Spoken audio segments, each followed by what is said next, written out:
It's Dr. Cersei with your video summary for the day. Today we started talking about devotional poetry.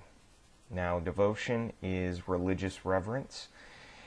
Devotional poetry in English takes the form of lyric most often, that literary genre that prizes first-person experience, first-person speaking, narrative perspective, and privileges emotion over narrative.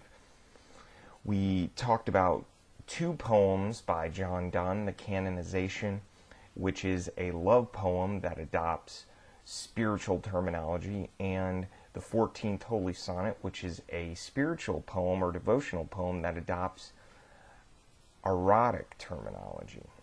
The Canonization baptizes its passion by comparing it to the process by which someone becomes a saint. And the speaker and his lover, by the end of the poem, are held up as paragons of passion, that they are the best lovers the world has ever seen, and that when people want to fall in love, they will invoke them, they will pray to them, which is sort of a profane idea, unless you think love is sacred. When we turn to the 14th Holy Sonnet, we see the speaker's address to God rather than to another earthly audience member.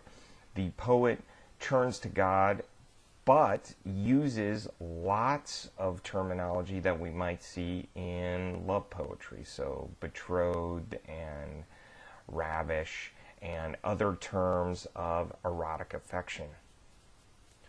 Now, the interesting thing is that the speaker's position has markedly changed. He's in the position of a woman in this particular poem, rather than that of a pursuing lover. So, devotional poetry uses erotic terminology, but fragments this, or switches the normal gendered speaking position, which is interesting. We'll look at John Donne more in depth on Friday. I'll see you then.